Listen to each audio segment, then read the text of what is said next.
Hi guys, it's Miss Carson. Remember me?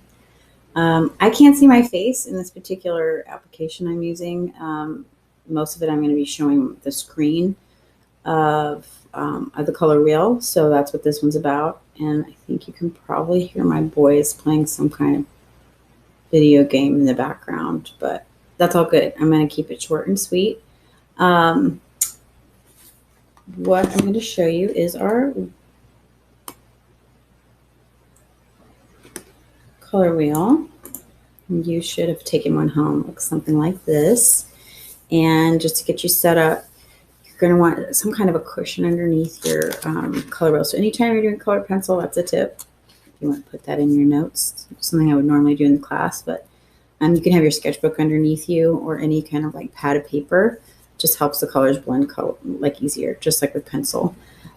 Second thing is keep your pencils really sharp. So I've got my sharpener here, and I take that kind of seriously for this. And then you have a lot more colors available to you. I do too. I have different brands. Of course, I didn't think about bringing pencils home for myself, but for you guys, who have what you need.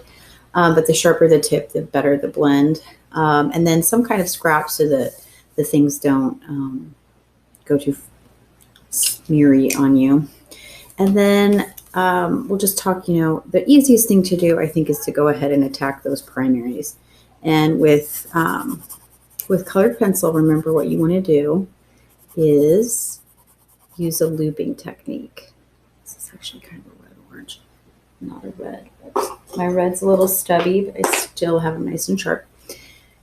Get as far back on the pencil as you can and loop.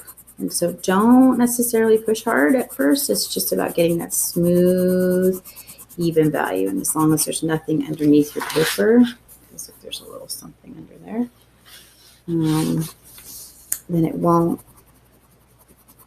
make marks. Now the primaries, to be honest with you, if you want to go ahead and just get down to business, I'm looking for fully opaque color pencil where it is completely colored in. And so I am going different directions. I don't know if you can see that.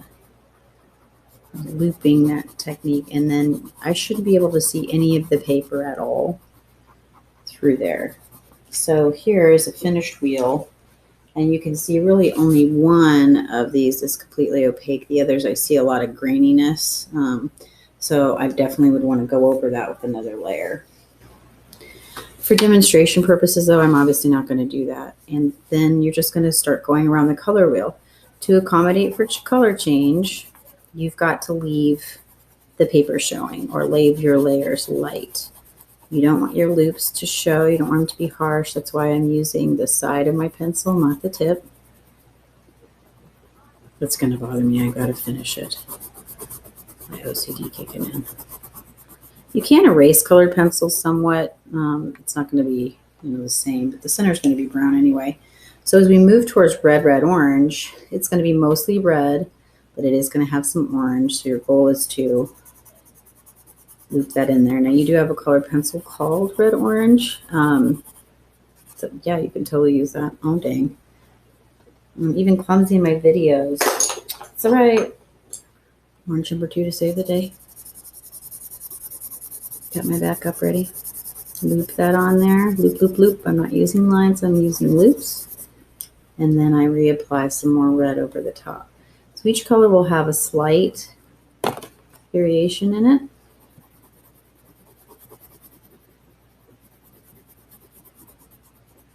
But we're looking for that opaque color.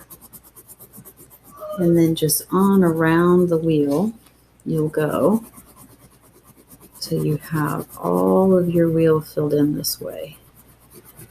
And a slight color difference each time. So there's not a whole lot of difference in there, but it is there. The next one would have slightly more orange in it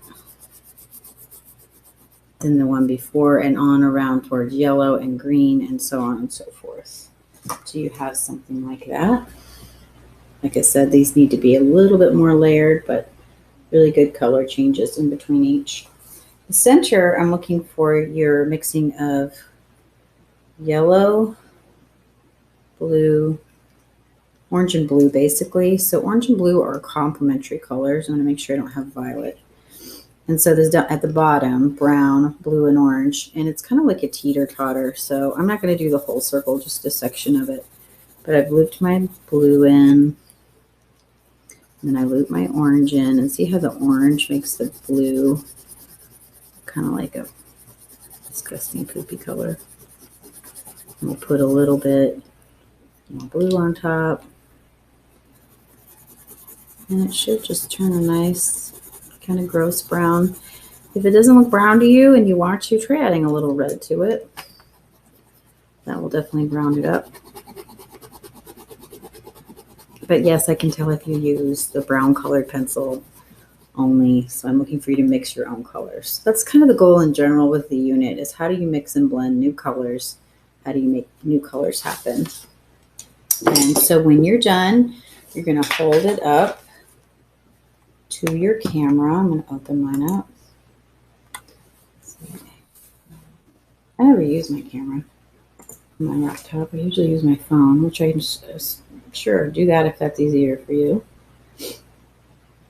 I just kind of wanted to see what you guys see. Oh, I can't do it because my webcam's using it. But oh well, you know what to do. Just hold it up, take a picture.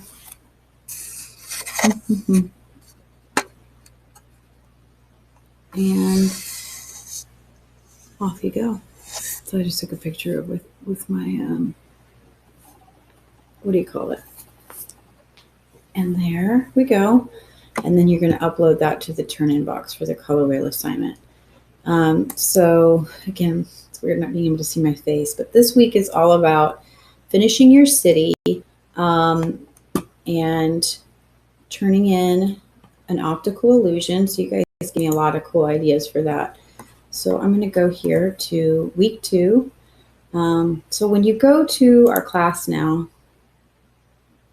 it's going to look like this, and you're going to go into online learning, design and drawing, and we're on week 2. And I'm just kind of simplifying things and making it so basically anything in this folder, as long as you have it due by Friday, I'm cool. So the city in 2-point perspective, we can go in and see. I know that Matt did a super good job on his. I looked at his the other day.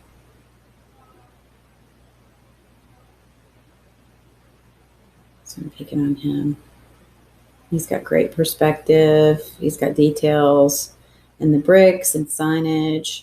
If I had anything to say, maybe like could shade a little bit or add a little bit more color, but honestly, that's really pretty good for what I was looking for. It's a good job. And so the rest of you will be turning those in by Friday, really, as long as I have the point perspective color pencil wheel. And then the new thing's going to be this optical illusion drawing.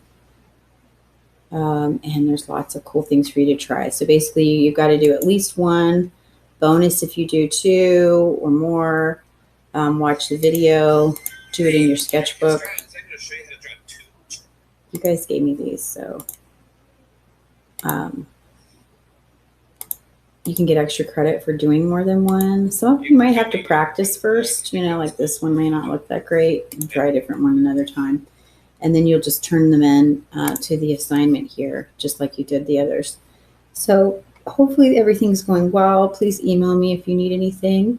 Yeah, I wish I was seeing you in person instead of this, but we'll make do. All right, take care. Thank you.